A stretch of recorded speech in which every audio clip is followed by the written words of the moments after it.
આજે ચૈત્ર સુદ એકમના દિવસે ગુડી પડવા પર્વની આણંદમાં મહારાષ્ટ્રીયન સમાજ દ્વારા ઉજવણી કરવામાં આવી રહી છે। આજે મરાઠી સમાજના નવા વર્ષનો પ્રારંભ થયો છે, જે પ્રસંગે રમેશ ઠાકુર દ્વારા પોતાના નિવાસસ્થાન ખાતે ગુડી પડવાના પર્વની ઉજવણી કરી છે।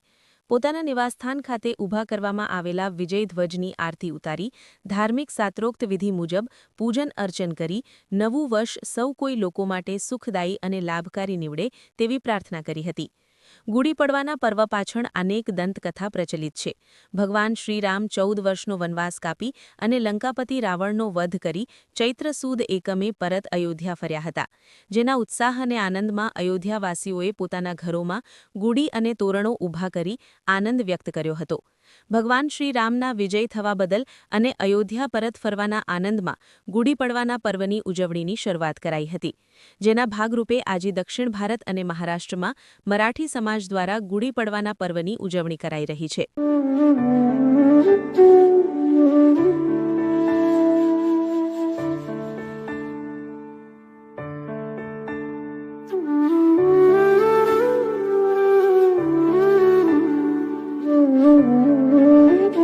મારું નામ રમેશ ઠાકુર છે।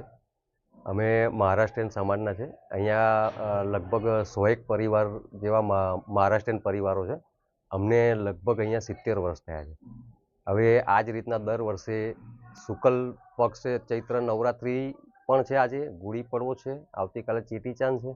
અને આજના ગુડી પડવાનું મહત્ત્વ એ છે કે આજના દિવસે બ્રહ્માજીએ સૃષ્ટિનું સર્જન કરવાની શરૂઆત કરી હતી અને એના લીધે આ નવું સર્જનના કારણે નવું વર્ષ મનાવે છે।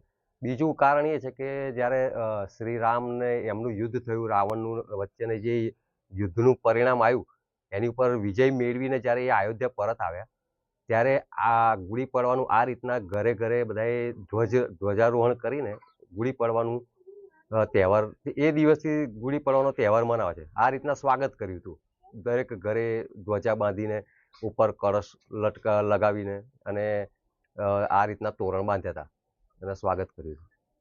શું કહેશો બીજા લોકોને તમે?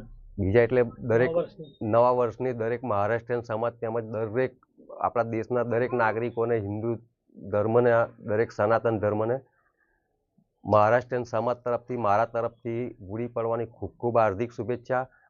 ચૈત્ર નવરાત્રિ છે, માતાજીના નવરાત્રિ પણ આજથી જ શરૂઆત થાય છે। ચૈત્ર નવરાત્રિની બી ખૂબ ખૂબ હાર્દિક શુભેચ્છા। જય માતાજી, જય શ્રી રામ।